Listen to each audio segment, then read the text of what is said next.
Hello everyone, and good evening, and welcome, well zooming. Thank you for joining once again. We are in this middle of Sagadawa month, so our practice of teaching is a continuation regularly. But particularly today is coinciding the day before the full moon, which is tomorrow night. But we have this teaching tonight, and if you're all able to join us tomorrow night at 7 o'clock, we are doing a 16-hour puja online by inviting everyone to join on Zoom as well as in person. So let us... you can, I think if you join on Zoom, they'll send you straight away a link. So we are expecting quite a few Bhutanese and Tibetan community here tomorrow night with full orchestra. So you won't miss much because you can see and hear everything on Zoom. So thank you. Let's do the refuge and for immeasurable and prayer to request, as usual, to renew our profound recollection of the qualities of the Dharma and Buddha, without whose enlightenment, which is celebrated tomorrow night, there will be none of these gatherings. I don't know where we'll be meeting. Maybe in the pubs, Joe and Bloke and Mary dating each other or just drinking. That's all we will do, probably. We wouldn't be meeting on the Dharma. Amazing consequences of one man's enlightenment that happened 2,565 years ago.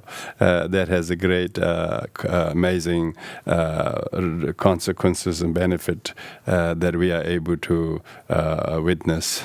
So saying refuge always brings, when I'm really, really in right state of mind, always brings amazing devotion and feeling that is not possibly expressible even by reciting refuge millions of times.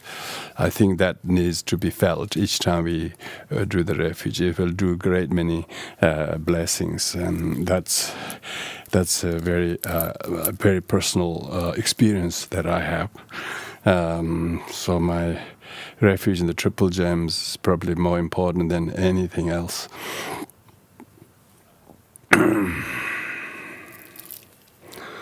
Oyenda Buddha Dhamma Sangha Haitere Fyede Lademe Bhavachu Ajendala Ajare Buddha Vajuvebi Enda Buddha Dhamma Sangha Haitere Fyede Lademe Bhavachu Ajendala Ajare Buddha Vajuvebi Enda Buddha Dhamma Sangha Haitere Fyede Lademe Bhavachu Ajendala Ajare Buddha Vajuvebi Mehobis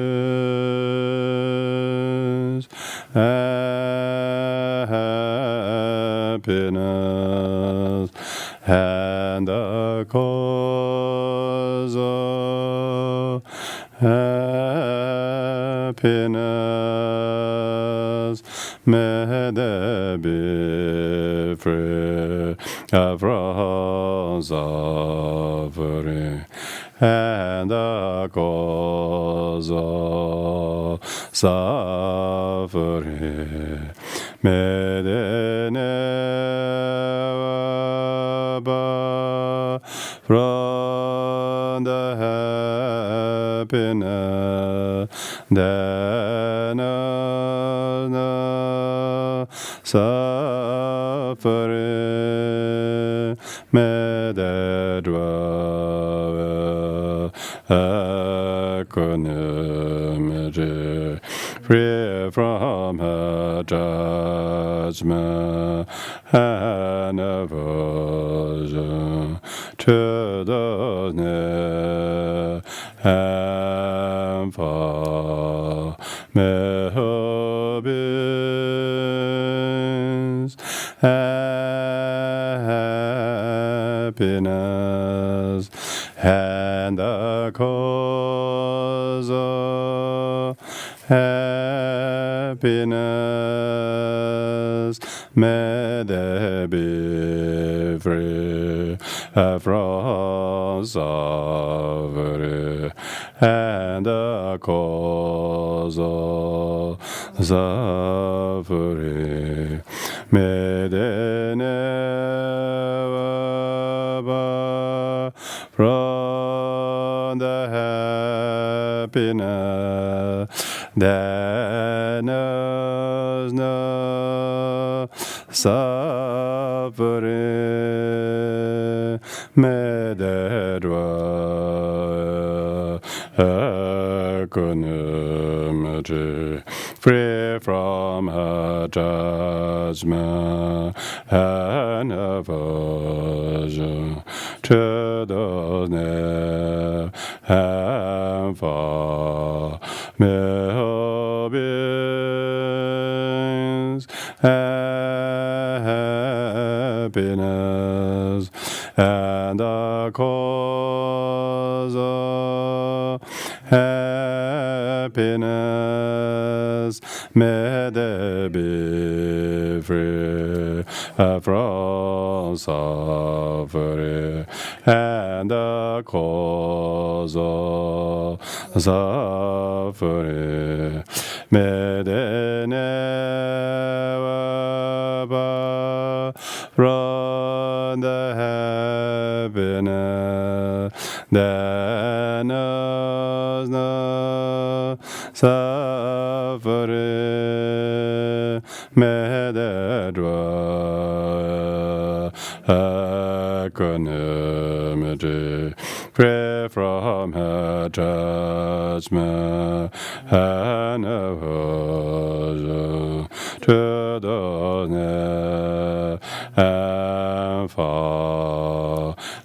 God to the intelligence and predisposition of it, where the yet and the Dhamma, a great love and come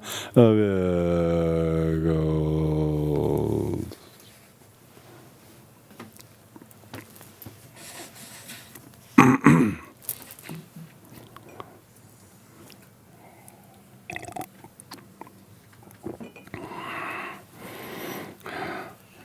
So,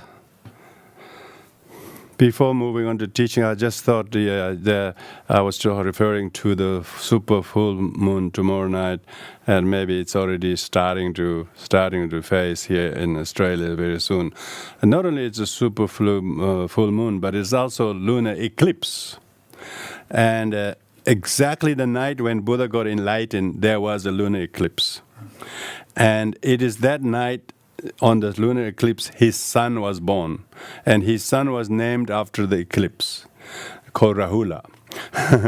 Because in the Indian subcontinent, they believe the eclipse is called by the planetary god called Rahul, and Rahul consumes and swallows attacks the moon, so to speak, and then it becomes dark.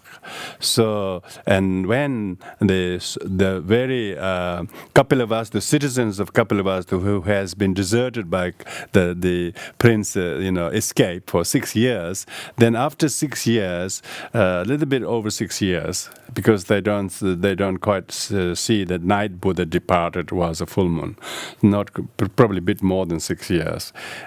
Anyway, so his wife Yashodhara was pregnant but hasn't given birth yet, and so and then she was always hoping she would give the birth to his baby very soon, but she somehow had this karma to bear Rahula for 6 years in womb, 6 years in womb, and her father-in-law Shuddhodana wouldn't believe her that is the son of his son Siddhartha. So there was amazing drama happening between the father-in-law and the daughter-in-law. But what made poor Yashodhara still hanging in there with her love for the child and love for her ex-husband was she at least have his son. That's nobody can tell her she's wrong. But her father-in-law, others had completely different accusation happening. So there's a lot of samsara happening. And so on top of the Siddhartha's departure, they had this thing happening at the palace, all about the not trusting and blaming, and then the additional sorrow. But night when the Buddha got enlightened, which they didn't know it was the same night, she gave birth to Rahula, and they named him after the eclipse, after the eclipse, Rahula. And then later on they confirmed that's exactly the same night when Buddha got enlightened. And so what was Rahula meant? When Rahula was born and named after the eclipse, and the same night his cousin Ananda was also born. Ananda also was born in the same full moon, but he was not named after the eclipse. He was named after the happiness because Ananda means all joyful. Everybody was happy to hear that Buddha got enlightened. So Ananda was named after hearing the news of the Buddha's enlightenment, and Rahula was named after the eclipse. Actually, both same night, same night. So I thought I'd say that to you tonight because this amazing. And then later on, of course, there's a lot of story why Yashodhara had this karma to carry this baby 6 years instead of 9 months and so on. There's amazing Buddhist Mahayana text that's saying what what did she do in the many past lives that her pregnancy was so long, and there's a lot of story about that. So let's get not into that in tonight, but maybe in another time. There's a very interesting story. When you know about the life of the Buddha, the teaching becomes a little bit more special. Of course, very special indeed, even more special. More special to understand. Anyway, our tonight's topic comes to the fifth of the six perfections of the Rongton's text. We have been talking about perfection, generosity, self-discipline, and patience and diligence. We discussed those in the previous session. Tonight we're going to go over the perfection of meditative concentration, because in the end Buddha attained enlightenment through doing that 6 years of meditative concentration, which then sort of culminated on the night of his enlightenment. That is the lunar eclipse we are referring to. He did so much of that long, prolonged meditation by having his mind completely armored with the right intention. So even doing meditation, you have to. Lots of people do meditation, but what is their intention? We don't know. Some people do for health reasons. Some people do for various personal reasons or social reasons and life situation reasons. Very few meditate with the armored intention to attain enlightenment for the benefit of all sentient beings. Now that's why most people's meditation are now drifting away into mindfulness stuff, and trying to do mindful things everyday lives to become a good carpenter or leader or whatever. They are always hijacking the mindfulness and area, but totally forgetting the intent of Buddhist meditation is the armored intention. So we were talking before that how the meditation should be. Meditation, everything you should be, and the perfection of wisdom should be armored with the right intention. So armored with the right intention is the armoring with the intention to be very stable and very good determination to do it for the benefit of all sentient beings, like the earth. So that's the earth-like stable determination to do for the benefit of all sentient beings. A lot of people's meditation starts and finishes very quickly, and they don't want to continue because they didn't have the earth to stand on. They didn't have the determination to do for the benefit of all beings. They thought they could do this, they could get this benefit, they were looking very short-sighted benefits for their health or their life or their situation, and that's why people's meditation doesn't really stay very long, because they don't have the stable earth-like altruistic motivation. The intention to do the meditation should be very, very altruistically grounded like the earth. And then it should be your intention should be not just motivated, very inspired at the beginning, but very inspired and motivated continuously, good quality, like the gold that doesn't deteriorate when it meets with other stuff, that doesn't lose its luster and a good metal quality. Like that, your intention of bodhicitta should stay untarnished. Even your body deteriorates, your sickness strikes at you, and you can't sit up, your back hurts, you can't sleep well, and then you feel weak and you feel like collapsing, and all these things happen. Most people give up meditation. You wouldn't believe how many people want to do retreat, but as soon as a little pain gets, they gone home.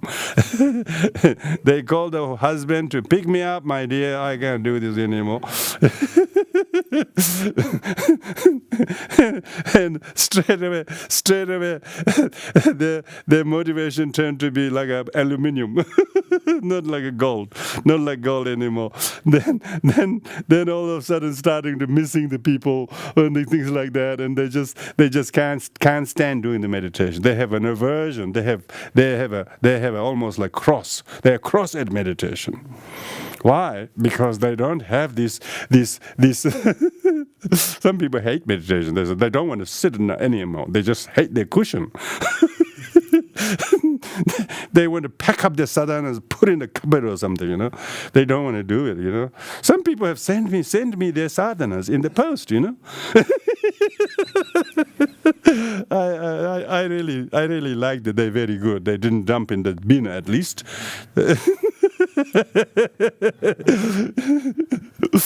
They thought it should be returned properly. It's so cute and very respectful.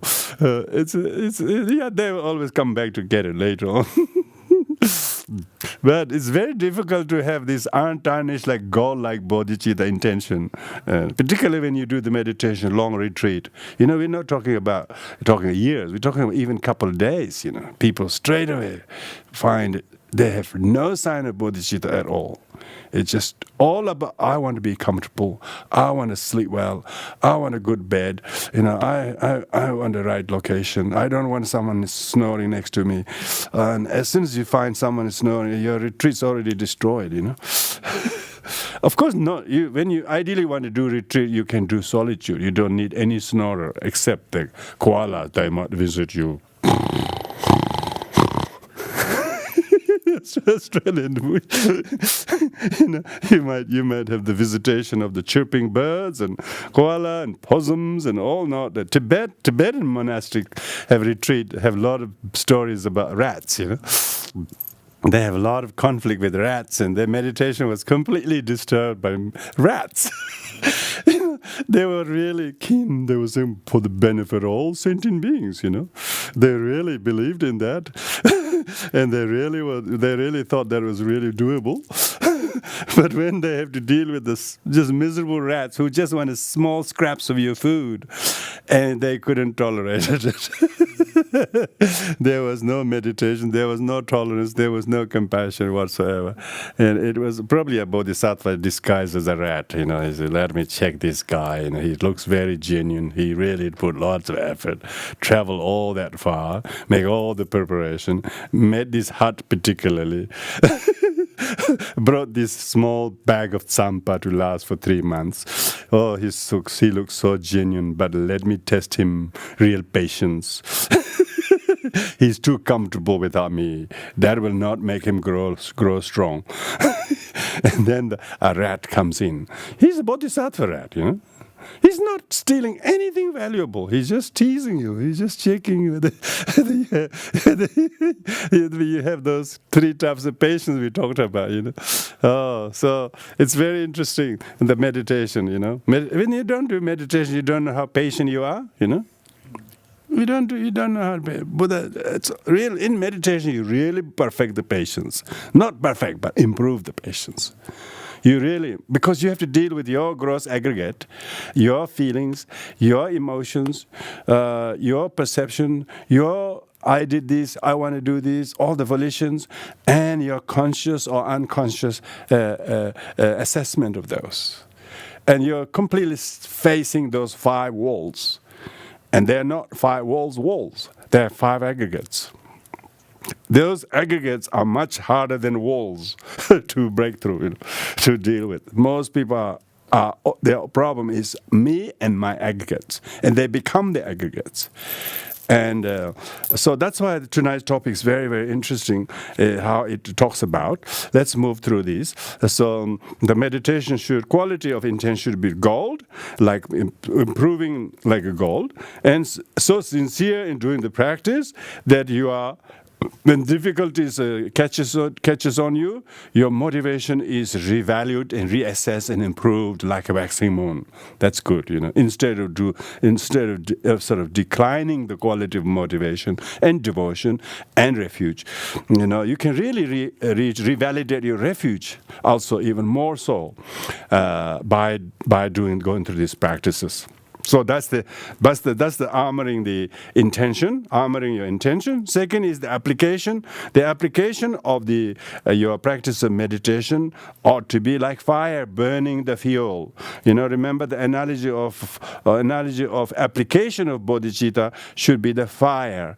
So the intention is those 3: earth, gold, and waxing moon, and the application which engage bodhicitta should be like that of fire burning the fuel. And what it means is your meditative concentration is so fired up, that it is incinerating all your distraction, your dullness, your doubt, your dullness, your sleepiness, your torpor, and all the 5 hindrances. Non-application, over-application, all of those things are incinerated. Incineration of all the 5 hindrances of the meditation by your application of the meditative concentration will be the sign of the application of the meditation.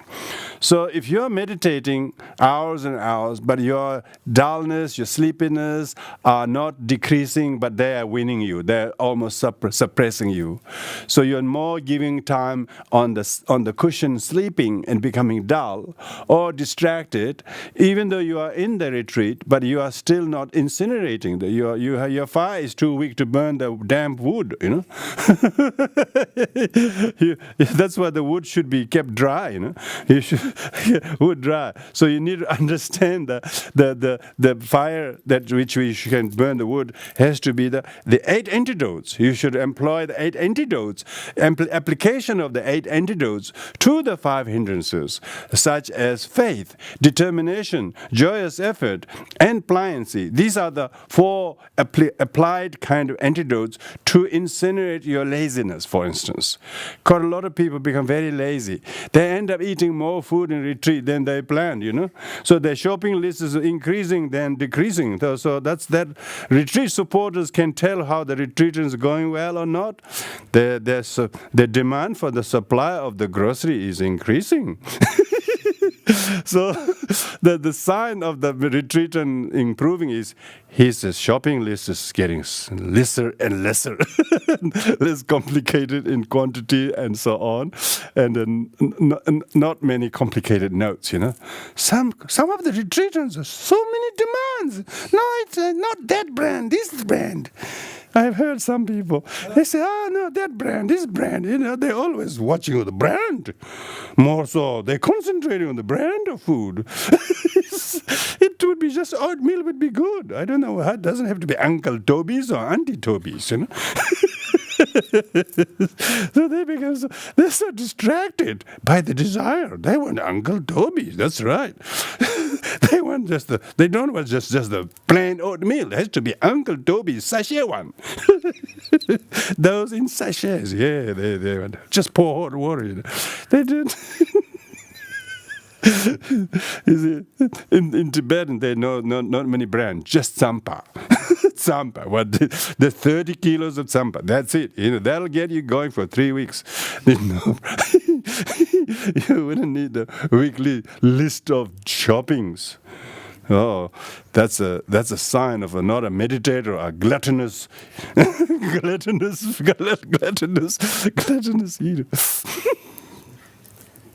See, difficult to incinerate greed, desire, and attachment and comfort, and want to eat these, one have these, one these. I want a hot water bottle. Oh, you have to hot water bottle,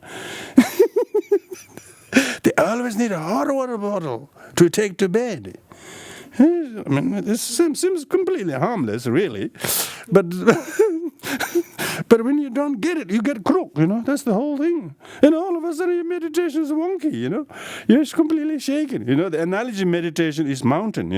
Your meditation should be like a mountain that is not shakeable by all these desires, attachment, and all those things. Anyway, so the application of the meditation should be that which burns away all the 5 hindrances and obstacles of meditation by the correct and moderate application of the 8 antidotes.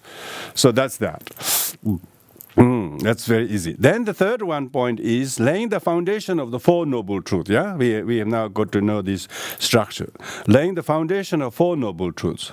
Yeah, what is the foundation that you need to lay to understand meditation in the context of 4 Noble Truths? Yeah, if you have suffering in life, that's the truth of suffering.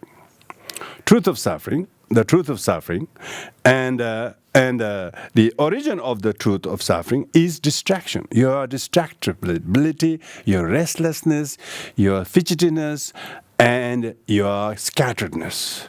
That is why you have your source of suffering, your true origin of suffering is your scatteredness, your clumsiness, your lack of discipline, your inability to sit still and hold your promise to yourself that this is this session. Don't talk about next 3 days or 4 days or 4 years. Just this session. I just have to be really diligent with this session, and I don't worry about tomorrow or day after.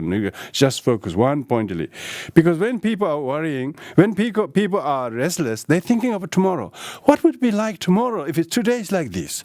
And then they try to worry. And then that totally shakes their meditation, and they can't even think about doing tomorrow when they can't even focus now. Why? They're totally restless. Their mind is totally distracted. So distraction is the true origin of sorrow. Why?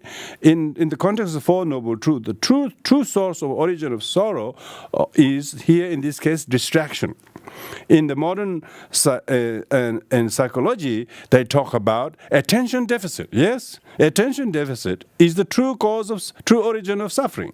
True origin of suffering. People are at work, but they haven't got the attention or the intention to do with work.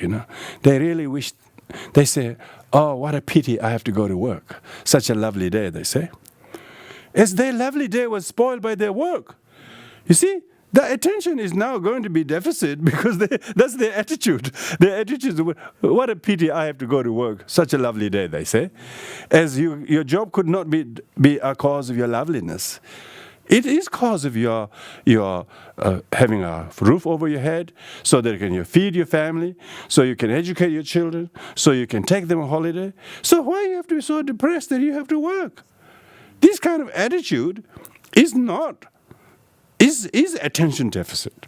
So we're not talking about here people not meditating. That's the true origin of suffering. We're talking about people's distractibility because they're so distracted. They do one thing, but they're not there when they're there. They're somewhere else, They go to someone's home for dinner, they're invited, but they take this phone with them. And they're hardly talking to the host or friend. They just distracted. This sort of the modern gadgets are distraction on top of distraction. So you should have some kind of rule in your own home or in your life. You just don't do it. Switch off the thing and so focus. So that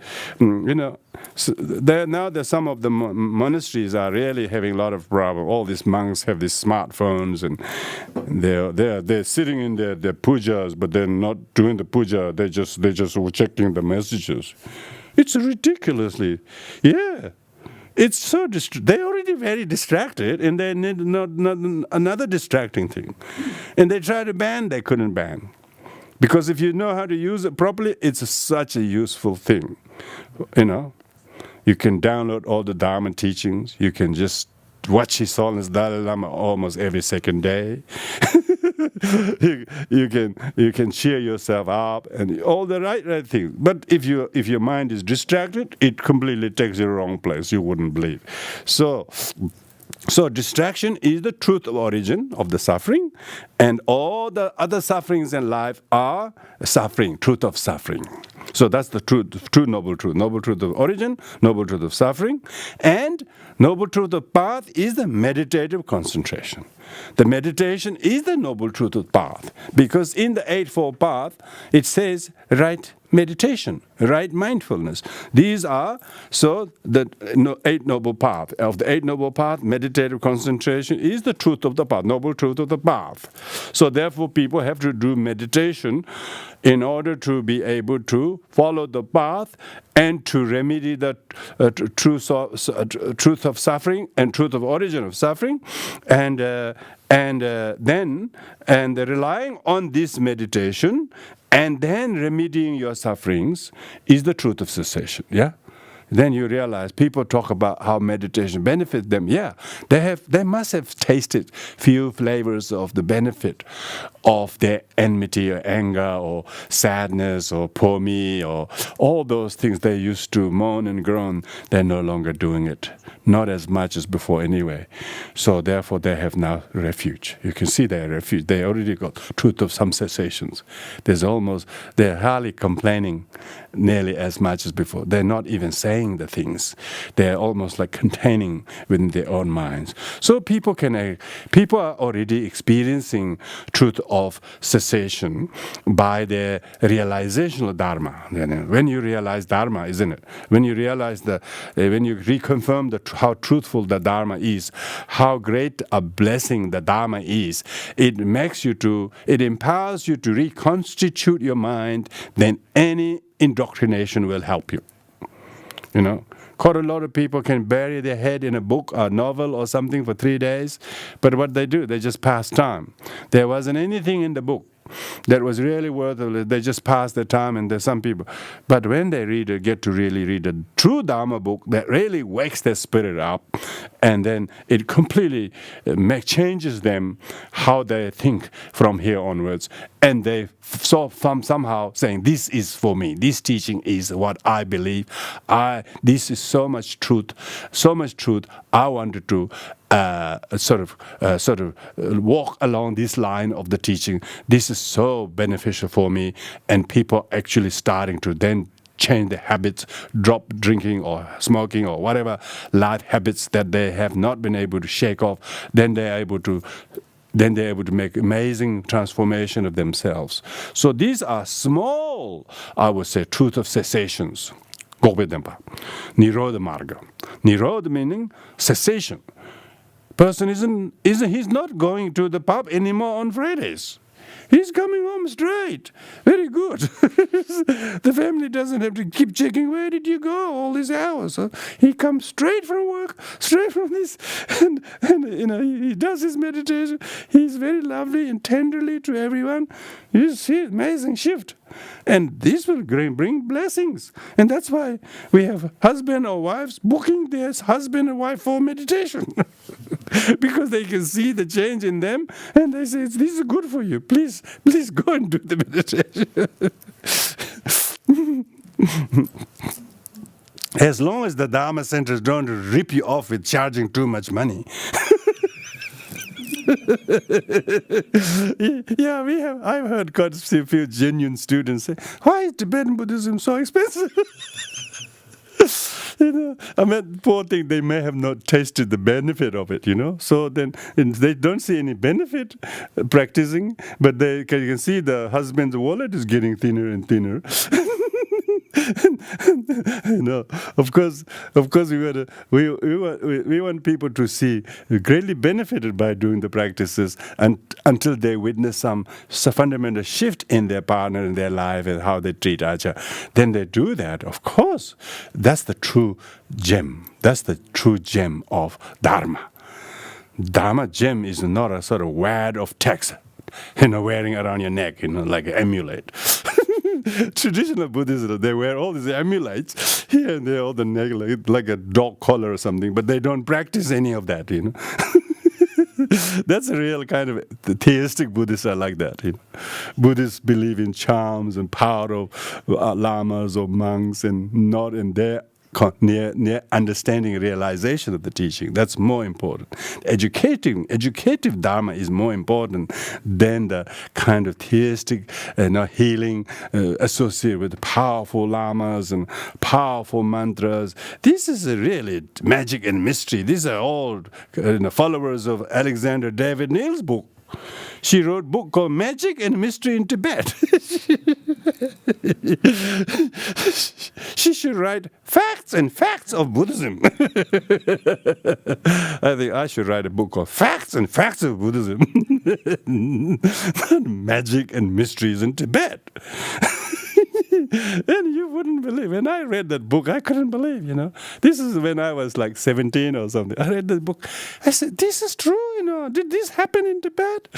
She's all these amazing, fantastic, mystical stories. And she got many people interested in Buddhism, by the way. So we really give credit to her.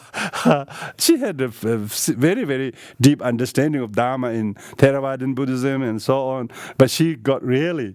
There are quite a few mystical things too, in Tibet. There's quite a lot of practitioners, unbelievable abilities and so on, if they care to show it. And she might have even witnessed some in Sikkim. She never went to Tibet, by the way. Even though she told everybody she went to Lhasa or something. But she never made it to Tibet. Tibet's so impossible place to go, let alone someone like her. But she went as far as Sikkim.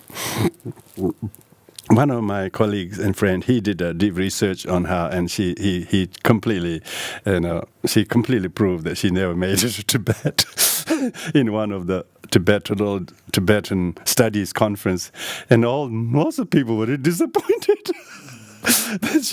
But what she wrote is not quite useful, So whether she went to Tibet is probably those things are those days. It's a very, very nice thing to tell that you went to Mount Everest or something, Anyway, so therefore, we need to experience the truth of the cessation of the Dharma.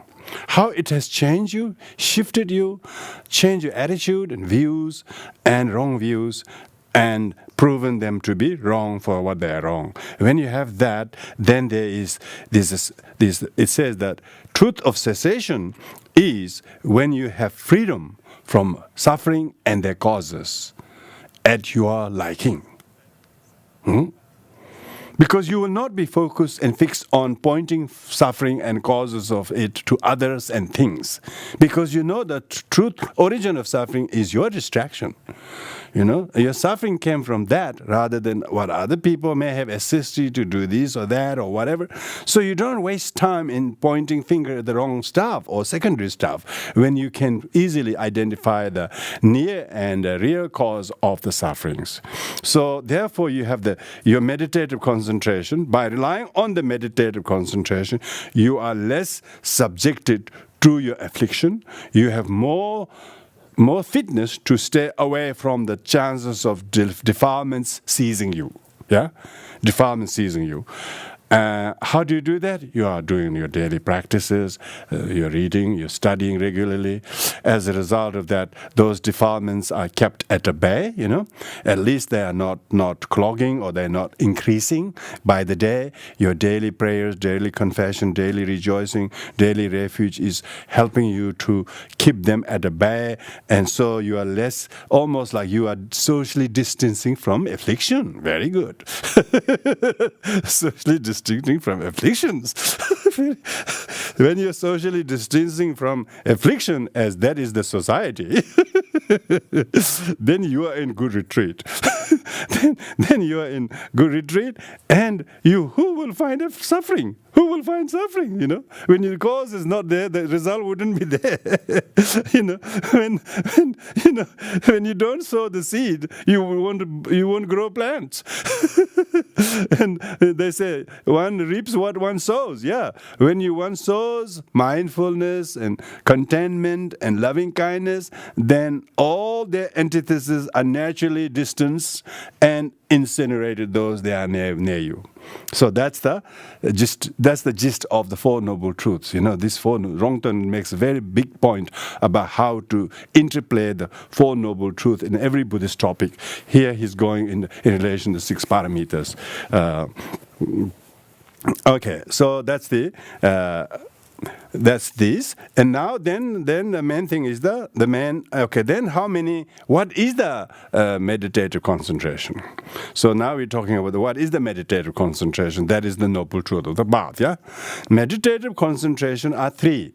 In the Mahayana Buddhist texts, the meditative concentration are divided into 3. These are technical terms but very worthy of digesting. So power do it thing they call the heroic passage of meditative concentration. Heroic passage of meditative concentration. That's the first one. Second is diamond-like meditative concentration. This dorjita thing. And the third is the illusion-like meditative concentration. It gets better, doesn't it? Your meditation is so good, like diamond. Then you have to make it illusion. Otherwise, you get attached to the diamond. But before you get the diamond, you have to be courageous, like heroic. You got to get it. Only heroes can get it. Only the heroes, only the daredevils can get the meditation. Like Shakyamuni Buddha only managed to do it. Every other prince was too attached to the comfort of the position or luxury or palace life, and nobody wanted to do the heroic passage. So Shakyamuni Buddha left the palace like a hero, not in disgrace. He was a hero to be able to become detached, have no attachment to his possessions, to his status, to his company, to his wealth, to his enjoyment, to his friends, to his horse, to his books, to his, I don't know. These days most people got so many attachments, they can't do it. They can't. So he even got rid of his hair. He got rid of his hair and changed even his clothing. He said he doesn't want to wear that clothing anymore, He didn't want to wear that clothing anymore. And he totally abdicated his throne. And what is that? So that shows to do meditation, you need to practice renunciation. You need to practice some degree of renunciation, like the noble example of heroic passage of meditative concentration of Shakyamuni Buddha. First, so let's explain this. First, just as a hero vanquishes and attack his enemy, yeah? Hero just doesn't budge, but goes straight charge into his enemies, and he attacks them, and he vanquishes them. And likewise, the meditative practitioners in retreat, in meditation, should destroy his opponents. These are the afflictions. These are his karma, his affliction, and all conception by placing the mind in the meditative concentration. He must bravely, courageously, fearlessly face them and not face people or things as he has to conquer. It's the ordinary soldiers that will go and brandish the sword as if killing the opponents, the soldiers, 10 of them, then he might be treated as a hero, That's in the ordinary world. That's what that is. Someone who has killed many, like we have one Australian gentleman who went to Iraq and something, whatever, Afghanistan, a very tall fellow. They think he killed 5 of them in one moment, or, within a few minutes or something. He got a big medal, So they give heroic kind of things like that, but not that kind. Someone who has completely conquered and vanquished his own anger, his own desire, his own ignorance, and he heroically vanquished them. And placing the mind, and then unperturbably meditating without losing any of the mind to those things, either out of aversion or out of desire, or out of attachment, or out of any of the other afflictions. So one who's able to keep his mind completely away from one point. So karma body meditation is like that. Karma body meditation is designed so that people are able to stay mind one-pointedly, sitting still in a place, not entertaining any of his craving or desire or sadness or whatever, and try to see the futility of all of them, and then being able to practice. By seeing the nature of whatever affliction and all conceptions that have risen in one's mental continuum in his meditative attention. So the meditator is now able to do courageously this. He is meditating in his body, with his body, and going into maybe a quiet, peaceful solitude with very little conveniences and cravings and indulgence, with very bare minimum. Good meditators have really bare minimum, bare minimum. They wouldn't complain the retreat place is too far or anything like that. They say, oh, this is just right, they feel. Hermit, this is meditators has to become a hermit. The hermit has very small necessities, and he's happy that he has a small necessity. His needs are few, his desires are few, he has easily contented, and he has a lot of self-discipline, and he has very little other interest in other many activities. When he has this, then he has quashed many of his enemies, the afflictions. But because he sees his afflictions are just like a kind of a habituated negative pattern, not some truly existing, he doesn't see the habitual afflictions are not truly existing. That's very good. You don't have to vanquish enemy that doesn't exist, do you? Very good. In the end, meditators realize his afflictions are not truly there. Oh, that's good. You don't have to brandish a knife because there's no one to stab to, So the Manjushri never stabbed anybody, by the way. Manjushri never stabbed the knife ever. So this is just to keep your alertness, mindfulness. So in the meantime, the more you hold the insight, sword of wisdom in meditation, the more you witness the impermanence, transitoriness, lack of inherently existing nature of the afflictions. The afflictions are not some Russian product or Israeli product. They are actually this bad mental compositions. So when the better mental compositions are being restituted, now it's just like water clarifying tablets. You don't have to throw the water away when you do the water clarifying tablets. You put the tablet in the water, and water gets clarified. That's the whole thing. And then the water is clarified. There's no water to be clarified. Some people might think water clarifying is throwing that water away, and hopefully some other replaced water will drop out from the sky. Not like that. So affliction becomes affliction that you were fighting with as enemy, as a brave, now becomes adamant friend of your practice. Adamantine. This is diamond-like meditative concentration. Now, so anyway, let's go elaborate the first one. It's here. And by seeing the nature of the affliction and all conceptions that have risen in one mental continuum, in his meditative concentration, he applies the antidotes. He applied the above-mentioned 8 antidotes as his focused attention applies the remedies, the problems, then there is meditative concentration. So this heroic passage of meditative concentration has 2 methods: conventional method and ultimate wisdom method. Ultimate wisdom method. ultimate first conventional method is suitably tailored according to your predicament and habits and afflictions. So, for instance, first one is the conventional method that is tailored to majority of sentient beings of all same background. They will need to do these three meditation. These three meditation is in order to remedy your desire and craving. You should meditate on the unpleasantness of the objects of desire. Yeah, unpleasantness of objects of desire, so that's one. And the second is, in order to remedy ill will and resentment and anger and grief or whatever, you have to meditate loving kindness. You have to do the loving kindness meditation in order to overcome your ill will or ill will or resentment and the like.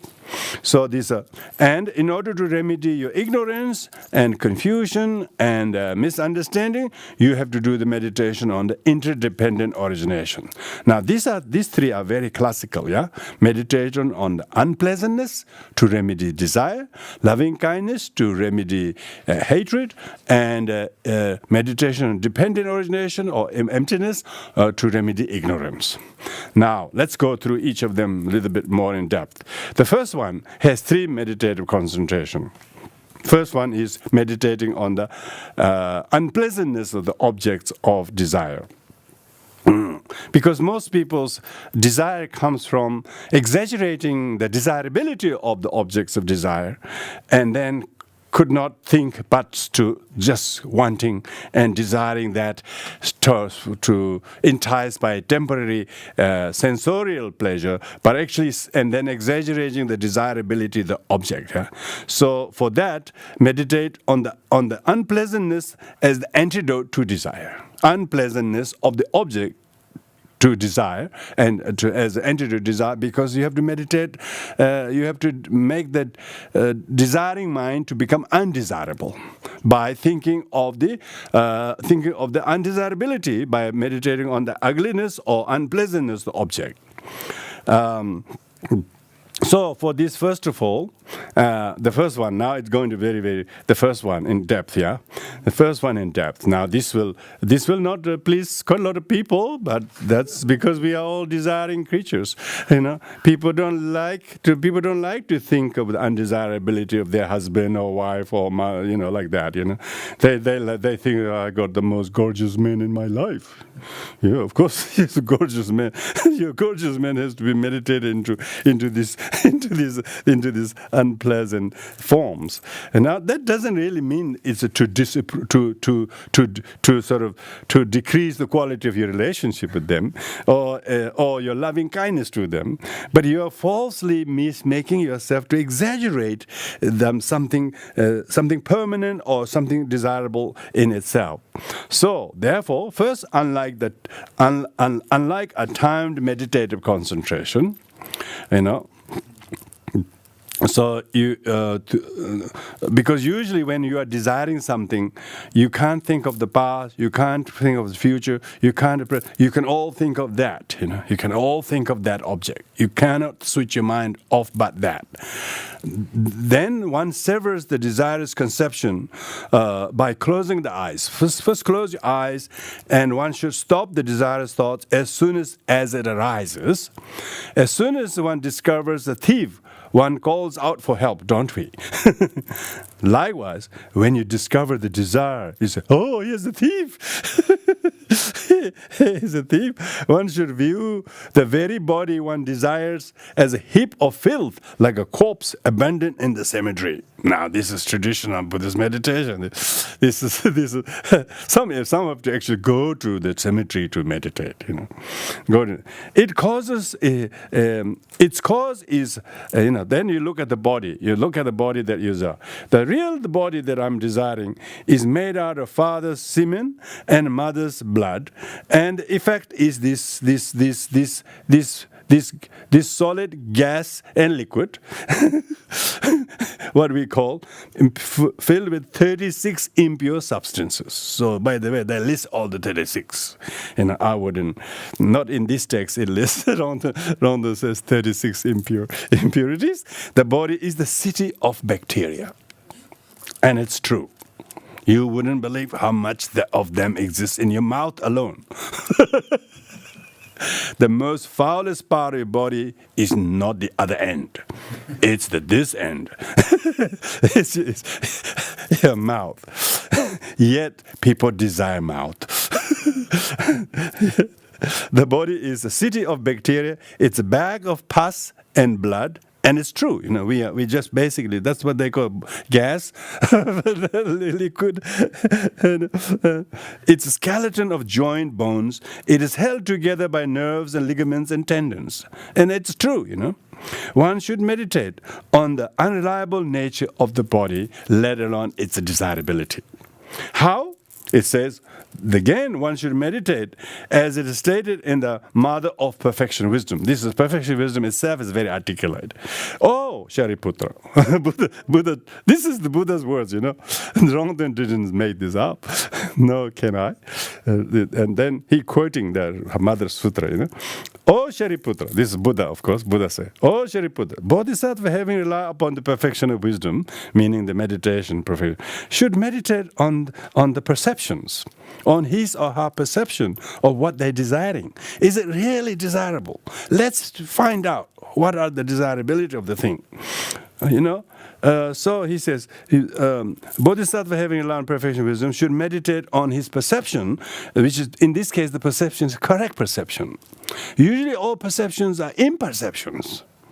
This time, you have to have perception that is correct, which is perception of seeing none other than a decomposing body.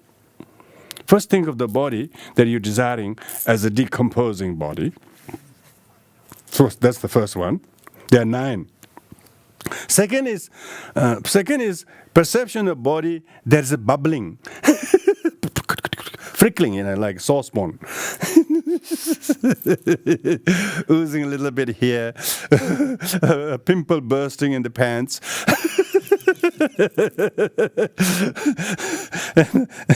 and all that, and you wouldn't believe when you take your socks off and you look what's in the socks. There's all these flakes of the body, all the, yes, perception of petrifying corpse, body is none other than that. Fourth is perception of mottled corpse, Fifth is perception of bluish corpse. Now this talking about how the dead body slowly in gradation, it goes through 9. Perception of a devoured body by jackals, by dogs, by lions and so on. So in the old days they didn't hide the bodies. It was not allowed to do that. They have to let the body left at the charnel grounds. They take into a cloth. India still do that. India and Nepal should still do that. It's not quite sky burial. It's just take it to the cemetery, and then once they finish ritual, then they leave it there. And sometimes there are not many animals. The body rots going through these positions. Day by day, the color and appearance of the body changes dramatically, and then sooner or later the birds will discover, or jackals will discover, and then there's no body. This have been devoured. Only the head is left, because head is the hardest to crack, I'm told. Even for the lion. And they usually go for the neck first. And the stomach got all the gluey stuffs, all the wet stuffs in the stomach. So that's usually they're slurping for days and days. And perception of devoured body, that's the 6th one, yeah.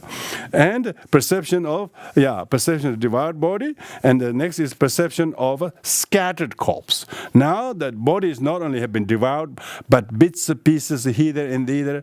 There's no, so all the limbs are here and there, and the some ribs have been broken. There is none of the inner organs left. There's only the rib cases, and there are only tendons holding the bones together, and some bones has also been chewed up.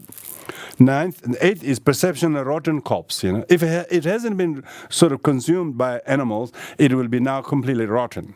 You wouldn't believe how quickly they decompose and smell, and just unbelievable. And perception of a burnt corpse. So these are the sort of 9 types of perceptions of a good meditator will meditate. This is in order to induce renunciation. Furthermore, body is by nature filthy. Even if those are the 9 stages of the body that has died and consciousness left the body, and then of course, most people don't grab the body. Once you can see, some kind of people can't even dare look at the mother's face when she's dead, because it's so different when she was alive. There was some presence, but when her consciousness left the body, doesn't look like a object of suspicion and fear and ghost. Previously, there was a ghost that is resident. They didn't fear it; they desired it. Now the ghostless body, they're afraid. So interesting. So the training to go and visit cemeteries and watch the process of decomposing the body, or in many ways feeding the birds, or it's a very good training for the mind, so that we become a little bit unafraid of death, and knowing that is nature of anyone you desire or anyone you love. They will sooner or later, not necessarily everybody is your objects of desire, maybe your children, your mother, or they're your objects of love and care and concern, but even that becomes objects of attachment. They often are objects of your attachment, thinking they're too beautiful or they're special, or they're not, because they are, but they're not the body. We mistakenly thought they are the body. Your mother is mother, but mother is not the body. The body is just pumpkins and carrots and all those things. All those milk and yogurt became ribs. All this orange juice and all those things went to the other department. They're not your mother. The body is not your mother, or body is not your mother is just not there. No longer there. She probably was just a symbol to recognize. But otherwise, there's no truly existing mother, to anybody, because that is the body, or that is of the body, or that is in the body. And so even say you're a child or you're someone like that, being able to bury them is very, very, very healing for you. Very healing for you. It's difficult to bury them, but in Tibetan, when somebody dies, this is very Buddhist culture. The body of the parent to move from the corpse to move from the home to wherever, the first honor is given to the oldest son, or the oldest member of the child, because they have been served or fed longest by the parent, and they must have the good karma to carry the parent's body when they're going to rest, and as a way of thanking. Usually all 4 children will carry. They will not hire some uniformed people and pay them to do that. That's ridiculously impersonal, and it's uncultured people do that. They should have the honor to carry the body of the parent and give it due respect to do that. We are talking about culture here. It doesn't mean we have to do that, We are not here to convert people to carry their parents' body. That's too late, I think, too late to repay the kindness. You definitely will hesitate not to carry if you've been repaying their kindness while they're alive. Anyway, so this is meditating on the nature of the body that has died, and then consciousness that left shows that object is completely undesirable, neither as a desirous object, nor as object of affection, nor as objects of care. You can't care this body that's rotting. Some people are like that. They got long death, long sickness, they're dying so slowly. Some people wish they died because the body is so helpless.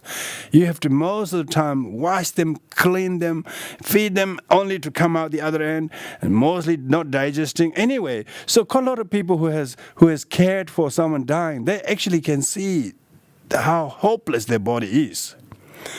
So, but Buddhist teachings makes you to think that inevitably from the very beginning, so as to not sort of entice your mind to desire, to crave, to attach, to control and hold.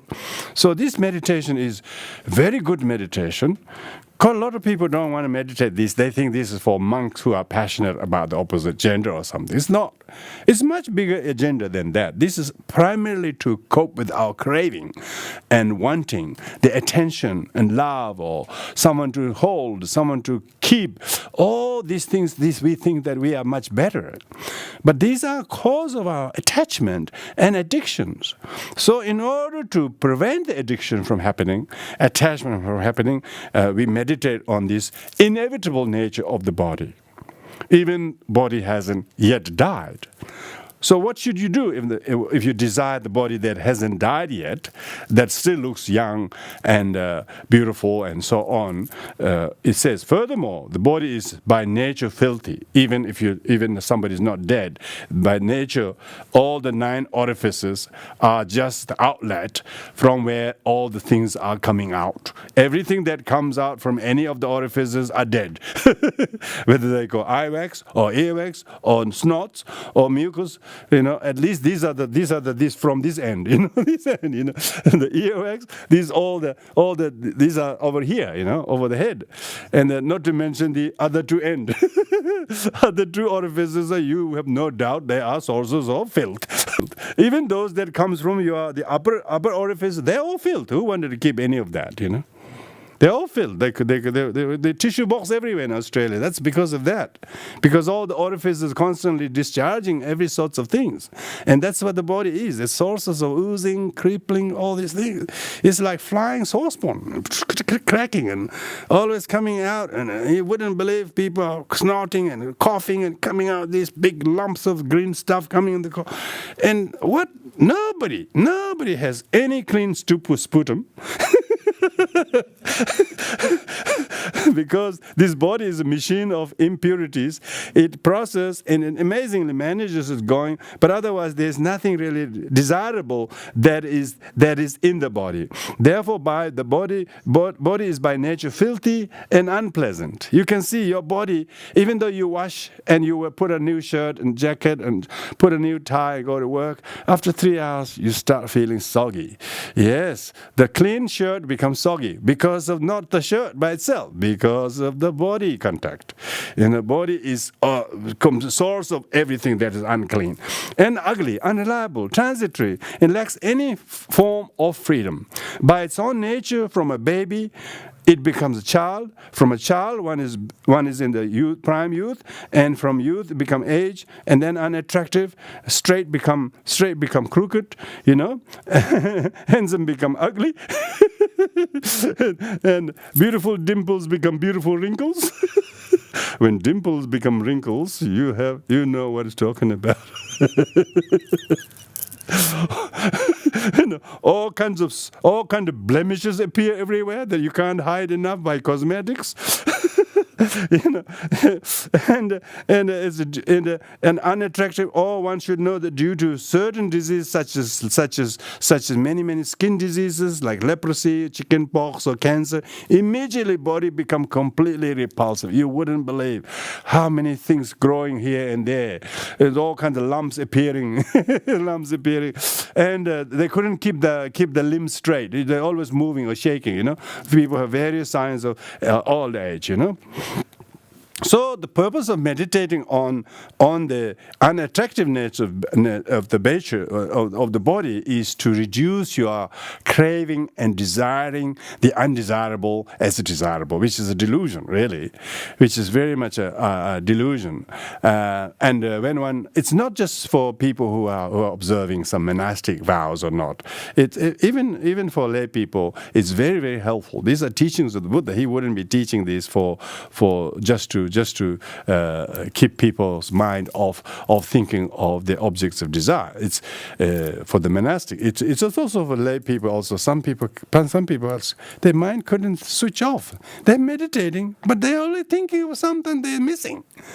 And And they think there's some wonderful things are missing. They're just oozing body, another oozing body, wanting another oozing body. Another unpleasant body, wanting another unpleasant body. Must be definitely deluded. So you have not overcome that enemy. So that is the what you call heroic passage of conquering the enemy of defilements of desire. Animal desire, by knowing how much exaggeration there is from our mind about the object of desire. So that is the first meditation. One should revisit that meditation. The second is meditation loving kindness as an antidote to hatred. So this doesn't mean that your first meditation is to induce aversion. This is not so that you develop aversion to the objects of desire, your mother or your child or your husband or wife still is your objects of care and whatever responsibility is, but you don't develop this desire to their body. Your care and compassion and your role as care of duty and all of that should still be practiced. Because otherwise, this will contradict by the meditation loving kindness. How can you meditate on the repulsiveness body and yet practice loving kindness to an empty spirit? Empty spirit, you can call it.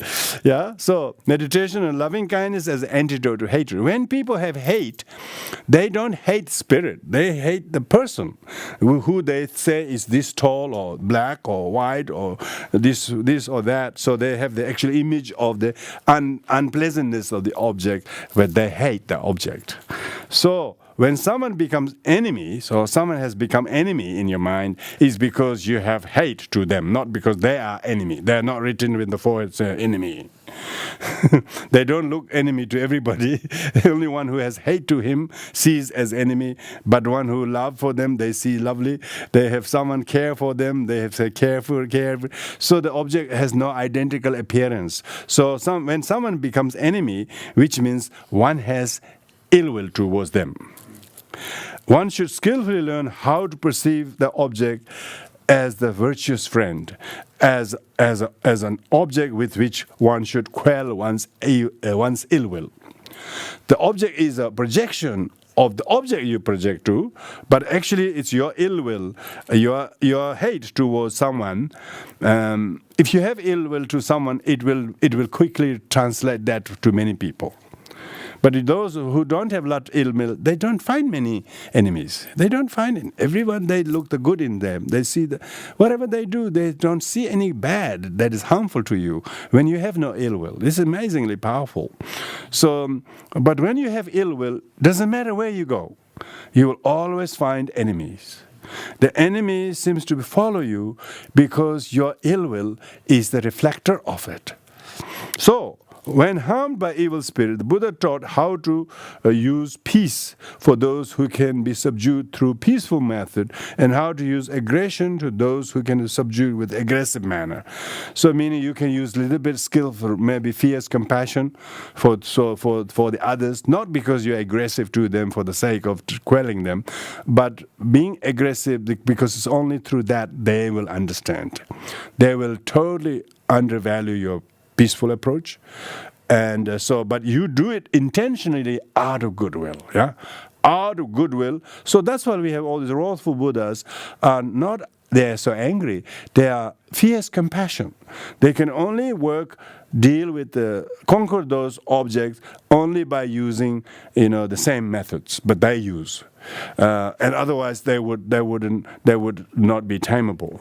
Those who cannot be subdued by both peace and aggression, he manifests in the form of evil spirits or sicknesses. See, the Buddha manifests as evil spirit and sicknesses. So therefore, sicknesses, when you're practicing, the sicknesses are, therefore, one should employ the antidote by cultivating the thought of renunciation. So one realizes that This life is sooner or later drowned in the ocean of sorrow of any of the four or many kinds, whether it's sickness or death or parting or not getting what you want or losing what you have or not contented what you have or always losing what you have and not getting what you desire. All of these things are the nature of existence, nothing to do with object or people or things. This nature of samsara, it's nature of everywhere. And therefore you should, by integrating your body, body with the deity, speech, the mantra, and the mind with the emptiness, Dharma, the one should meditate on loving kindness. By recognizing it as skillful, virtuous friend, one should prevent the rise of hatred. So towards anyone who you dislike, or you don't get on, or you think they are the one who's aggressive, they are the one who has caused a lot of wrongdoing to you. Because of that, you have ill will, not because you have any intention to see them as enemy. A lot of people think like that. They don't think their perception of someone is enemy is one's own ill will. When they see someone as an enemy, they see someone's atrocious, someone's, what do you call atrocious, is it? Yeah? Atrocious, yeah? Wrongdoing, that makes you have no choice but to see them as one who has done wrong thing and an enemy. Most people think that you see someone as enemy because what they done to you or your loved ones or your friends, therefore they're enemy. They never think it's my ill will that is making them to appear what they did as equal to what they are. So people usually cannot separate the object from the enemy. When you do not meditate on loving kindness. When you meditate on loving kindness, you realize, I'm projecting him as enemy when he himself is more harmed by this than he's harmed me. So he's more crippled by his own sort of unskillfulness to himself, let alone harming me more by it. I'm probably just as more harmed by my enmity to them than I think he's doing has harmed me. And this is meditation. This is really analytical meditation, isn't it? When you can rationally think like that. Most people don't think like that. They don't want to think like that. They think that's weak or something. They think you're ignoring their wrongdoing and you're not punishing when you're just like letting someone do whatever they like, not correcting them. And most people think that's a waste of time and then they become impatient and then they do anything to destroy the other without realizing how much scar that will make themselves even more worse for years and years to come. They don't have any such loving kindness for the future. They don't have loving kindness for how to rescue both from future sufferings, And never mind who did or who didn't, but what can we do is practice loving kindness in order to make the objects that look like enemy as your objects of practice, and to challenge you to practice loving kindness. Loving kindness to mother, who is very lovely. Loving kindness to your only daughter, who is very, very special. And so on. It's not loving kindness. It's attachment. It's very difficult to say this to people, isn't it? Buddhism is so challenging to the people. The loving kindness is when you or someone is really have done many, many witnessable, fairly conventionally wrongdoing to you, but you still try to not see them as a cause of your anger, but cause of your compassion. When you do that, then the loving kindness become the antidote to the enemy, to the enmity, as well as the antidote to the enemy, because you don't no longer see the enemy. You see no enemy in the person. You see the enemy in your ill will. Yeah, when you see the ill will as your enemy, then the enemy in the enemy, you have heard the teachings. it might hurt your feeling as a little bit. And it might make you even feel, oh gosh, this Buddhist teaching, I can't handle this, I'd rather go and have a drink. This is so confronting, so attacking us, And most people, it's so true, but so hard to accept. Bitter pill is so true, and it really. But those people really heed to it and get it, then they will starting to see maybe their enemy was their mother. Some people's enemy is their mother, terrible. And now there is a great opportunity to really practice loving kindness to the poor lady who has done all the heavy lifting, and yet only on the recent years of difficulties we have implicated that she is enemy. Whatever. And how much years we have lost as a result of this ill will towards her? Countless. Your depression, your sleeplessness, your cancer all came from that. It wouldn't be wrong. But yet they think is the enemy, she's the one. So the crave. This meditation is courageous passage of the hero. This is the courageous one to actually courageously to recognize the real enemy is one's own desire, one's own ill will, and of course one's own ignorance. Because this society says the cause of your problem is what he did. You should go and convict him. You should make him responsible, lock him up, and your life will be good. We are misled by this kind of materialist society to see someone as a truly existing enemy, and let alone turning them as your objects of forgiveness. That's why Jesus' idea of forgiving those who crucified is very Buddhist. There is really amazing commonness in the genuine practice of the way of the Christ or way of Dharma. It's quite inspiring.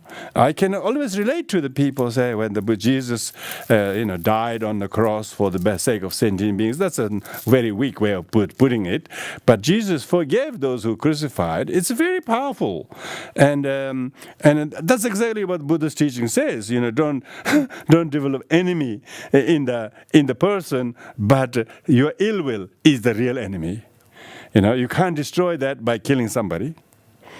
And by killing somebody, your enemy will increase by the siblings and relatives. They all become your enemy. So killing one doesn't stop all the generational hatred that all this racial violence that is inherited ill will. This Middle East problem is inherited ill will. Otherwise, they're just like another lovely man, another lovely family. They all want friendship. But they're just throwing these petrol bombs towards each other.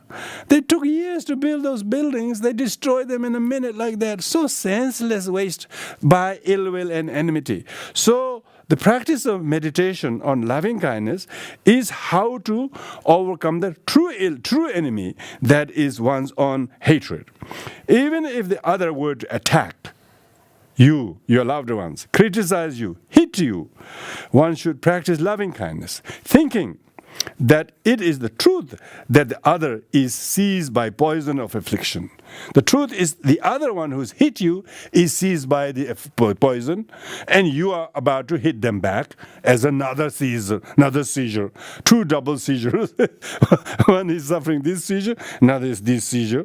So they are suffering from the seizure of the affliction of anger to you. If they hit you, they criticize you, they say bad words to you, and his mind is under the sway of confusion and ill will. And you are not that different. You are going to jump into the bandwagon. One should make oneself feel embarrassed, thinking, I'm about to follow the suit of one who I think allege is doing wrong. I'm unhesitatingly about to do that myself. I myself, on the other hand, know the concept of law of cause and effect. I have taken refuge in the Dharma. I know what should be done, what should be adopted, and what should be dropped. Hatred should be dropped. Kindness should be adopted. But one who wanted to retaliate, one who wanted to sort of think is the enemy them, then what's the benefit of me? I am trained and tamed by Dharma. I have refuge, know how to follow the path of practice. As I have generated the bodhicitta thought, it is very improper for me to fight them with aggression. So you become very reconstituted. This is very important. I'm not talking about a physical fight or anything like that. You wouldn't believe in this peaceful society how many people's suffering is all to do with ill will over small thing, over small comments somebody made, or little misunderstanding, and they just make that misunderstanding swell uncontrollably, and they don't want to talk to them. They don't want to go to the same place the other one is going. They have this kind of ill will. We're not talking about people throwing bombs at each other, just the seething ill will, irreconcilably saying, "No, I will never talk to him." And they think it's right. They think it's really good. They think it's very strong. They think it's great power or something. No, it's suicidal. Such ill will is suicidal. Even suicide is not suicide. When you cut the throat that's finished, there's nothing to be suicided. But anger is slow suicide. Slowly suiciding every day. Suiciding every day, So that's why one needs to learn to practice compassion, loving kindness as an antidote towards whom or whatever you have ill will to. This is very true, I remember, I don't think of any individual person towards whom I have any ill will.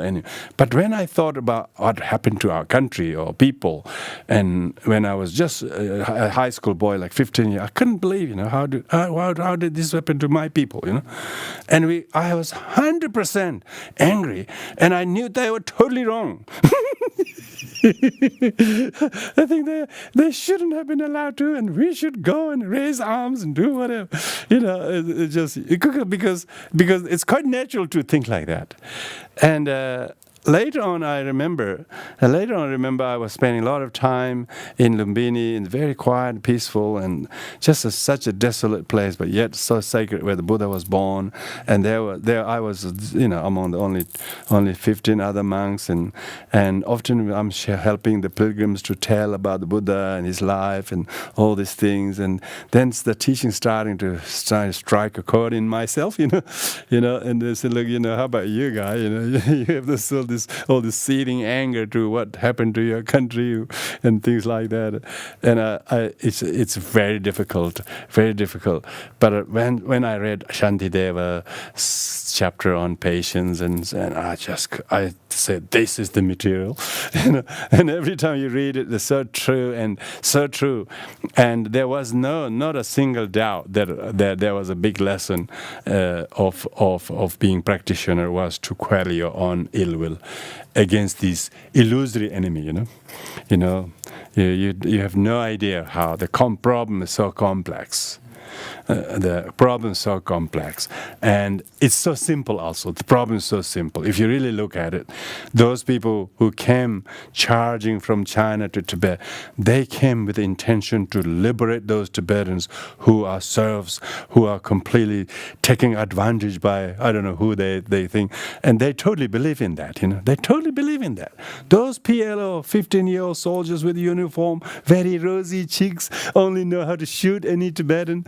They have every good reason. They wanted to save this neighbor that is under the kind of sort of misuse by this maybe 200 or 300 families. They thought that was, they were telling that story, So the narratives are completely opposite. The enemy is the monks and lamas, and for the Tibetans, the enemy is the Red Army. So they both see each other as enemy, and but in reality, from the Buddhist teachings, both are incorrect, Both are incorrect, and that's what caused all the sufferings. The real enemy is your own ill will, your own sort of aggression and arrogance and so on. And definitely, the meditation on loving kindness is probably the most powerful meditation there is to make some space in your heart otherwise so clogged, really. There's hardly any room for the food to go, The heart is filled with a lot of bruise and hate. You can't really feel. I remember I still have some dreams always escaping the army, and we never saw Chinese army arrive and ambush us. We just heard they were 20 miles away, or they captured the other group that were behind us, or things like that. We never actually, but we always dreaming. Even these days, we're always escaping. We are often captured. We are arrested. We always have that. This because we have this so inherited ill will and enmity towards them. We actually never saw one Chinese, let alone see someone they're killing us. But because of this, I would say, collective anger and aversion to the so-called invaders has been very harmful, very harmful. What can you do? But you can't help because you're always escaping. You wonder why you have to escape all the time, and even dogs chase you. So you wonder what did you do? You deserve this life, and it's very interesting. So I had a really full on opportunity to practice, understand these teachings. I totally believe in this, and so then it says that, for example, even when the patient is suffering from wind disease or bile disease or wind disease, and usually, person this is talking about a person who has some kind of mental problem. He's mad and he's violently attacking the physician who's actually trying to give him medicine, or nurses he's trying to help, or parents who look after him. They just don't realize these people are helping him. He thinks they are enemy. He hates them. He hates the people who give them treatment. He hates the people who give them bath, or he hates the people who change his clothes or whatever, because he's so unwell and confused. The medical person give him treatment to make him feel well, but he doesn't see any good, the medical person or carer or nurses or loved one, doing that, because his illness is so strong, so severe, isn't it? They don't see any of that. Thinking it is improper myself to be agitated by this, one should repel hatred with the meditation on loving kindness. So we too are in many ways has the fit of certain diseases of hatred. And as when the person who has a wind disease or disease become like that, mental disease or like that, but we become seized by emotional attacks, panic attacks of anger, and this can make ourselves project someone as the harmer to us, and therefore we feel very insecure around them or something. Through the Dharma vision, one should see them as imploring virtuous friends, signaling to practice patience. So when we are surrounded by these situations, we should see them as they are imploring us to practice the patience that we heard to practice, and then bravely and courageously conquer the ill will. The ill will is like we were talking about. The whole idea is how to bravely conquer, like a hero, the very enemy that is the enemy, enemy that is difficult to identify as an enemy.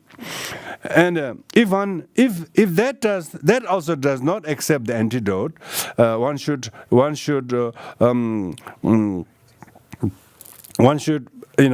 tell oneself by thinking, you are guided by skillful virtuous friend, generate enlightenment thought.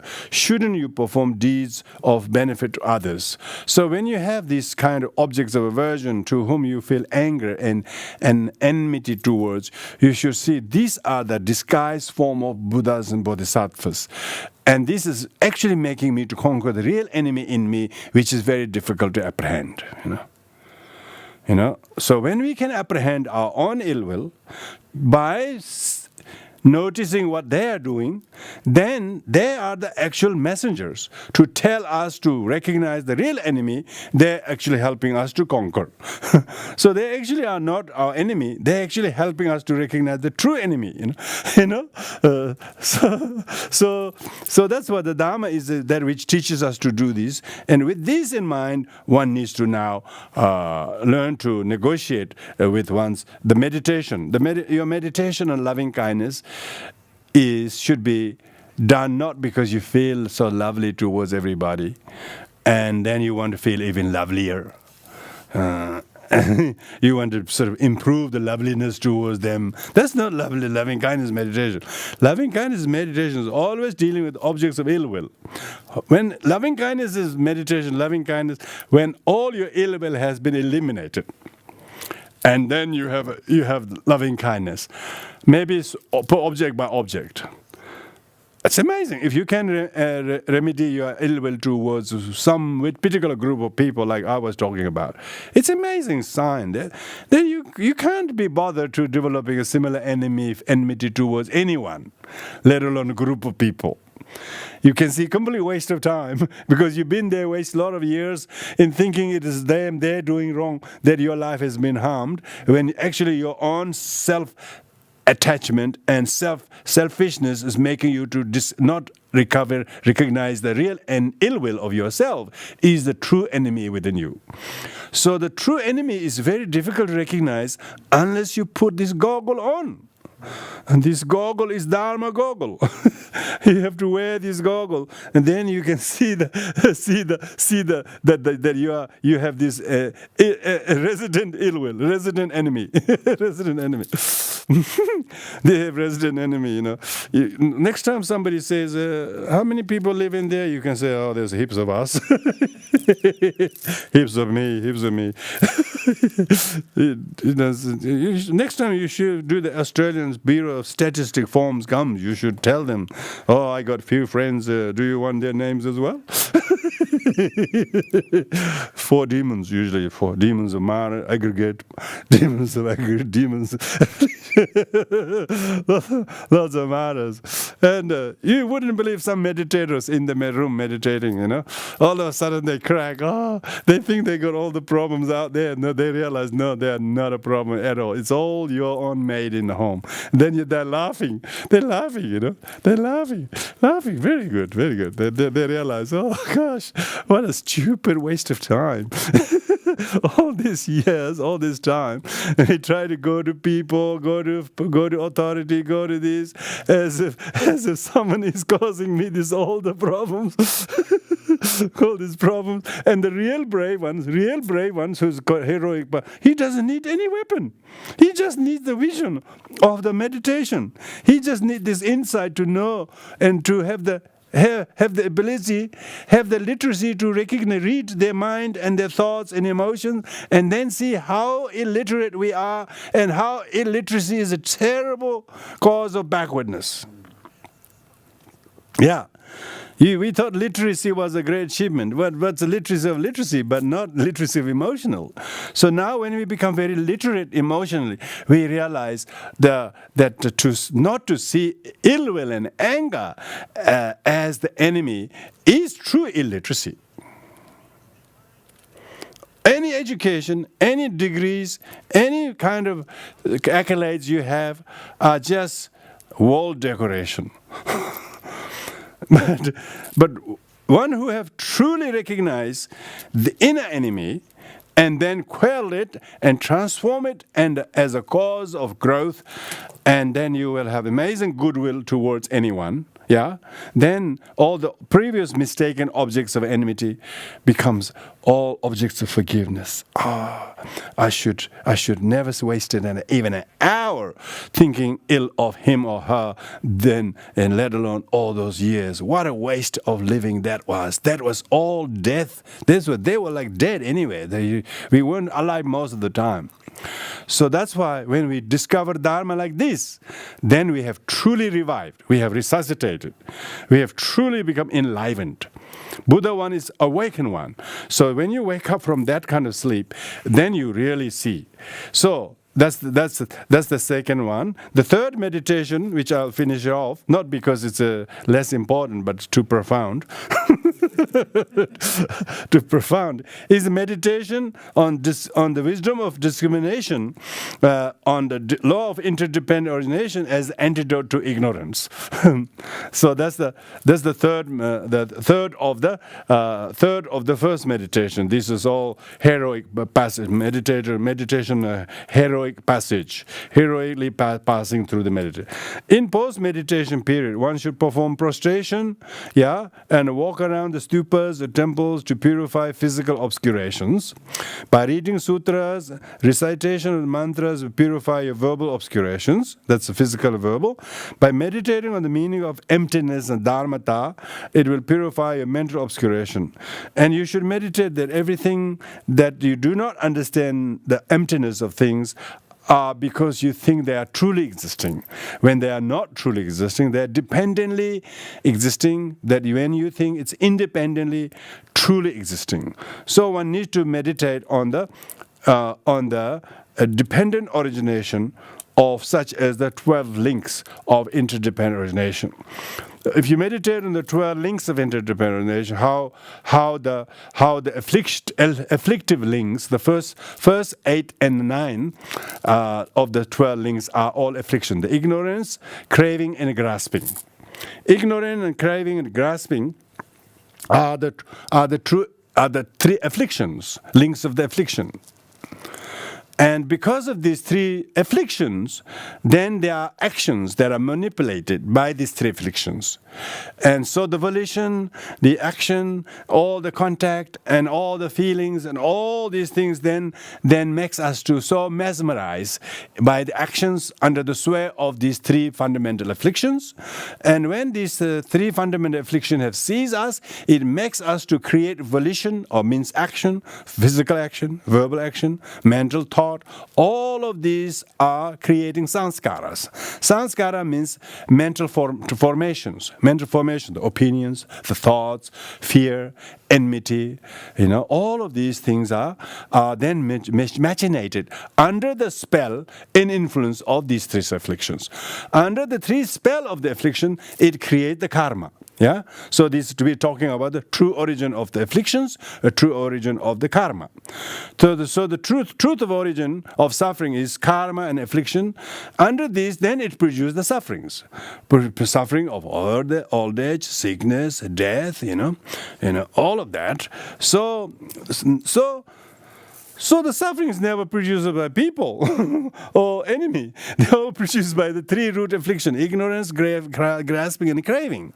So the Buddhist should always think, if the person has a little bit of understanding of Dharma, they should never think of blaming others.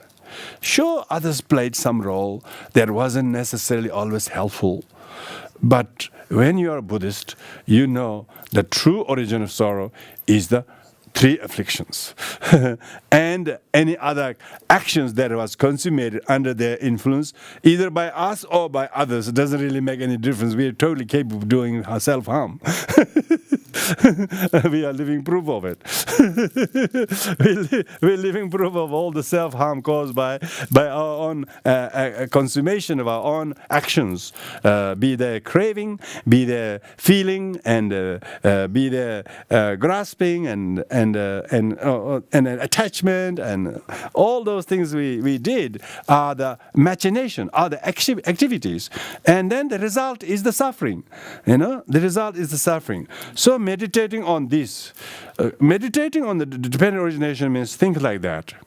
Always look at the three afflictions and the actions, and then the sufferings. So afflictions, karma, and sufferings. Those are 12 links. The 12 links is not about anything, But this is not talking about this to next life to 3 lifetime. Within a particular activities, that all the 12 miniature segments of these 12 links are always involved in a kind of small level. And this way, when you are able to meditate on the law of dependent origination, then it will allay your ignorance. Allay your ignorance means you say, it's due to this. And don't think it's him, it's them, it's this happened to me. It's not. We don't go there. What a waste of time. And it doesn't go work with the benefit. It doesn't reduce the suffering, it just makes to duplicate the suffering. It redoubles the suffering more, and it doesn't allay any of the sufferings, and it's just complete waste of energy and time. And hence, meditating on the interdependent origination of it, and then feeling pity for our past, what years we wasted in thinking it was the other way around, and then think of fellow other near and dear members of your family, others, and difficult people. They too are in that very suffering. Says all phenomena arose from causes, and the Buddha Tathagata saw that. The cessation of those causes, the great ascetic has said, the cessation of even the problems causes of the problem. He didn't only say how there was a problem and their causes, but also he says there's cause to uncause the problems. So the ability to see how the problem can be uncaused is the teaching. Telling that sufferings are caused by affliction and karma is what people already know, people already experiencing through. And when they said that this suffering you have to believe in God, He will pardon you, this sort of thing is what Buddhism cannot really help appreciating. Because if someone gives you pardon from the Lord because you believe in that or something, and if it's so simple like that, people wouldn't have ill will thereafter. People shouldn't have any enmity after that because you've been forgiven by God, It's not like that. Person is still machinating their karma and their action under the very curse of their own afflictions. They are doing it. Until they know that, Buddha's saying there is a cause to uncause that, and one who sees what the Buddha said gets it. And that's getting is the truth of the Dharma. When you have the Dharma, it reconstitutes your mind and your narrative. And that's why we talk. We have to spend some time like this each week, with each other's very support and company, and then we might slowly be able to reconstitute and our mental attitude about and then the meditate. Then the meditation. These are meditations. These are analytical meditations. What Rongton is talking about. Meditation on the dependent origination. Meditation on loving kindness, and meditation on the unpleasant objects of desire. These three are usually mentioned in the calm abiding meditation. That you should mainly meditate on the breath or the posture or whatever. But when you have occasionally bursts of desire, then you can reflect on these things. But primarily meditate on the breath type of thing, But that's just designed for beginners, like people who are just showing some little interest in meditation just because they want to meditate. But if they really want to follow true Dharma, they should go like this. They should meditate on these three remedial massage. Have a remedial massage. Yeah, these will remedy your ego, your egotistical problems, whether it's a desire or whether it's hate, whether ignorance, and you got to press those very tense muscles until it's really, really painful. You go to the masseuse, even though they make you go to groaning pains, you still pay them $90 happily. Yeah, wait until you meditate on these things, and then all the tense and dense feelings, emotional tense and dense feelings becomes painfully, tearfully. Wow, all these years I blamed him, I blamed them, I always thought about them, marking up my life. Oh, this is so unliving. This is such a waste of years. Oh, this is is not living. I must truly have really now discovered the true Dharma that really has opened my unopened eye and has truly given me the insight of, then you will do meditation on the very way to combat your inner enemies, desire, hatred, and ignorance. And when we are doing that, amazing thing about that is the real courageous one. This is a real brave one. This is a bodhisattva now. Now the bodhisattva is really combating the real enemy. Bodhisattva don't have external enemy. When he meets external enemy, he sees them as a benefactor. He sees them as a benefactor, inducing you, imploring you to see the enemy within you, how he's helping you to recognize. Can't you spot the enemy? Can't you spot the enemy? Not me. It's in there, you know. No, I have least interest to harm you. I just want to make you to look in your pocket. Oh, really? Oh, then all of a sudden, sorry, I thought you were after me. No, I'm not after you. Come on, I just want to make you to see what you're holding in the pocket all these years. So what are you smuggling? That's the problem. You're smuggling your ignorance and your ill will and desire without thinking there are any problems. But I can detect. I'm the detector. I'm the detector to tell you that what you have got. These are the sort of indwelling cause of your suffering. So that's why it says you are courageous like a hero who now unashamedly admits the indwelling inner enemy, not wasting any time in implicating anybody outside. When you have that, then you are now doing the meditative concentration, which is called heroic meditative concentration. This is not necessarily when you're sitting still meditation. You could be thinking about things, you know. All of a sudden your hate towards somebody has taken a back seat. You say, what a waste of time. Oh, I talked to my friends, all the friends, how I've been badly treated by people all those years, how much I have poisoned their mind by telling my own neurosis, not realizing this. What a waste of time. Now you would be very tight-lipped from here onwards. Now you have definitely courageously starting to apprehend the enemy that is very hidden enemy. The manifest enemy is not enemy. The manifest enemy is a projection of yourself. When you know the projection of the enemy is projected from the enmity in you, then you recognize the hidden enemy. When you have truly recognized the hidden enemy, then you have no enmity towards objects. How could you have enmity to objects? You don't even enmity to your ill will. You're not allowed to have ill will to your enmity. You should say ill will is a misunderstanding. How did we misunderstand? Can I talk to you? Okay, when? As soon as possible, please. Okay. So you have a sit in the meditation, do the self-loving kindness, That's what they get Tonglen, You meditate your past self by this present self, and then starting to reconcile, and really both holding hands each other. Sorry, I misunderstood you. Sorry, I have neglectful to you all these years. Instead of pointing you to see the real enemy all these years, now this is the true picture we must understand, and then you realize, oh gosh, that's thank you for telling me this. I know you should have told me a bit earlier. And we shouldn't have wasted that much time. Yeah, I know that we lost a lot of time, but let's not lose any time from here onwards. See, this is the meditation. You're sitting there having a lot of giggles, shake your heads, like this. It's just really good meditation.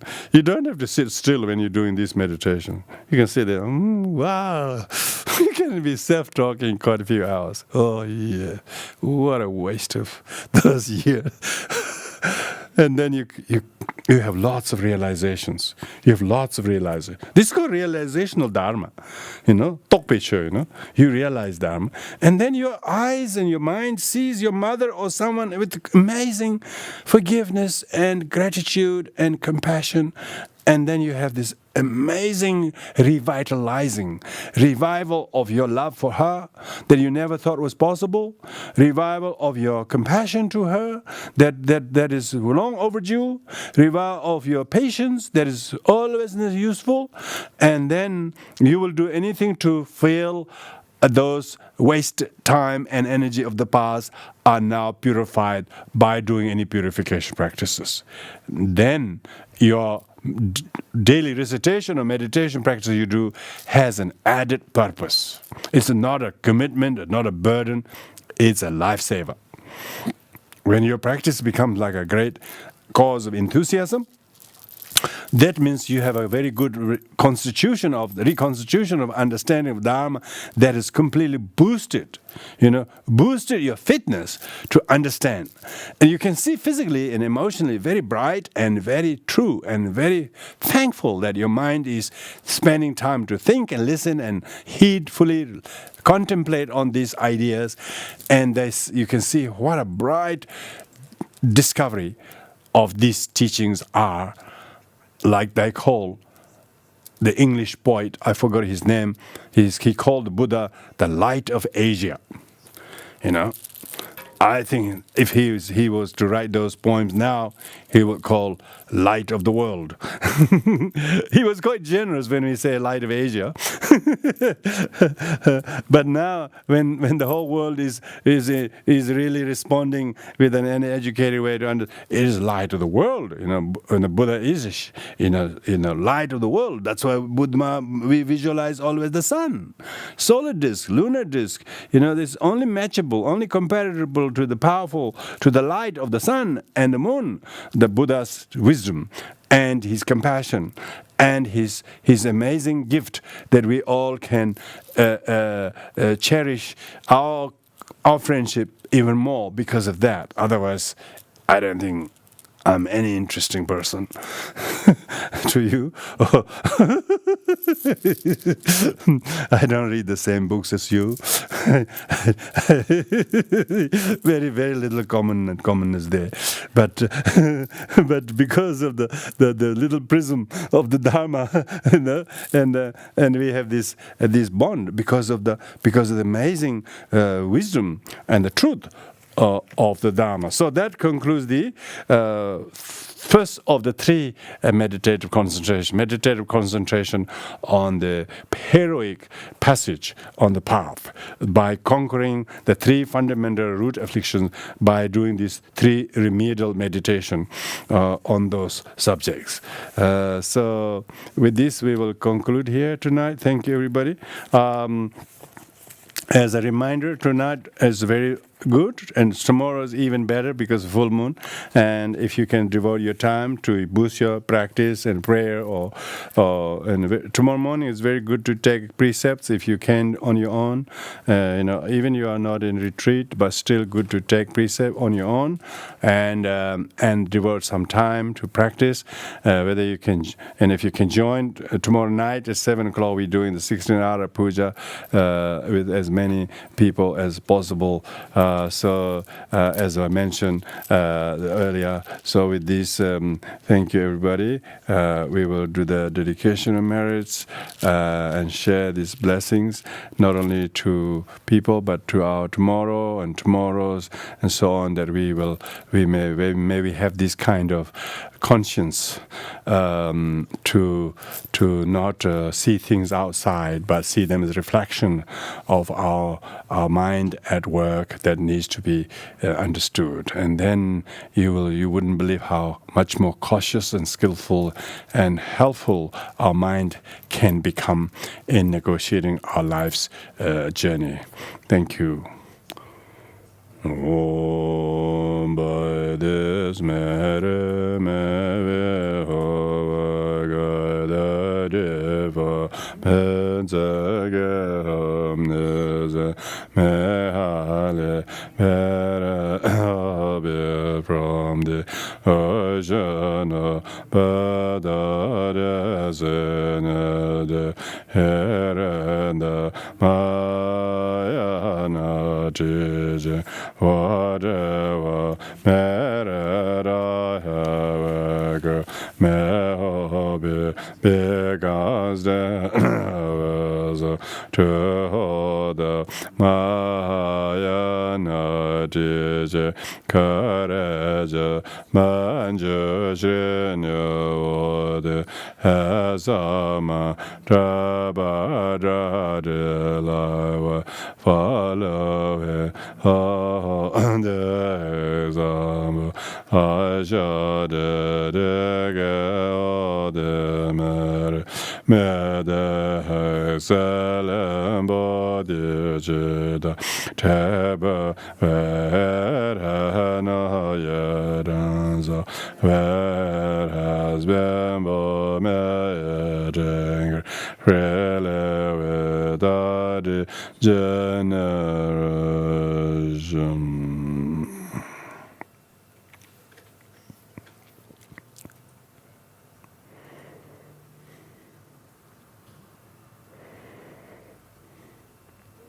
Thank you, everyone.